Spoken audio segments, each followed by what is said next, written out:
প্রচণ্ড তাপপ্রবাহে পুড়ছে পাকিস্তানের সিন্ধু প্রদেশ।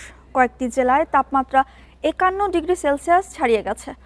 অসহনীয় গরমে জনজীবন বিপর্যস্ত হয়ে পড়েছে। বাড়ছে হিটস্ট্রোকে আক্রান্তের সংখ্যাও। তীব্র তাপপ্রবাহে বিপর্যস্ত পাকিস্তানের বন্দরনগরী করাচি। প্রচণ্ড গরম থেকে সাময়িক স্বস্তি পেতে পানিতে নেমেছেন অনেকে। কেউ কেউ রাস্তার পাশে স্থাপন করা ফিল্টারের ঠান্ডা পানি দিয়ে তৃষ্ণা মেটাচ্ছেন। পাকিস্তান আবহাওয়া বিভাগের তথ্য অনুযায়ী সিন্ধুর শহীদ বেনজিরবাদ ও দাদু জেলায় তাপমাত্রা পৌঁছেছে 51 ডিগ্রি সেলসিয়াসে। মহেঞ্জোদারোতে রেকর্ড করা হয়েছে 50.5 ডিগ্রি সেলসিয়াস। হায়দ্রাবাদ শহরেও পরিস্থিতি ভয়াবহ। বাসিন্দারা বলছেন, বাইরে যেমন গরম, ঘরের ভেতরেও মিলছে না স্বস্তি। অনেকেই মাথায় ভেজা কাপড় ব্যবহার করে চলাফেরা করছেন।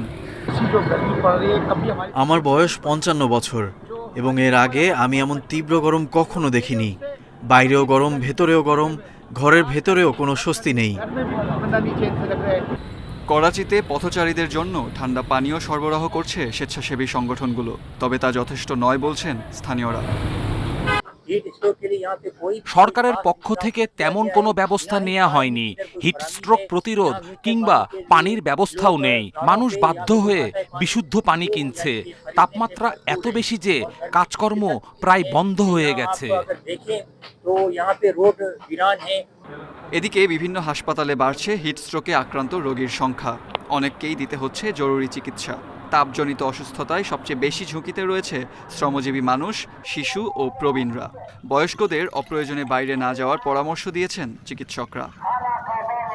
আবহাওয়া বিভাগ জানিয়েছে, দেশটির চলমান তাপপ্রবাহের কারণে স্বাভাবিকের তুলনায় তাপমাত্রা 4 থেকে 6 ডিগ্রি পর্যন্ত বেশি রয়েছে। অন্তত কয়েকদিন এই পরিস্থিতি অব্যাহত থাকতে পারে বলে সতর্ক করেছে সংস্থাটি। শেখ শাকের, ইন্ডিপেন্ডেন্ট নিউজ।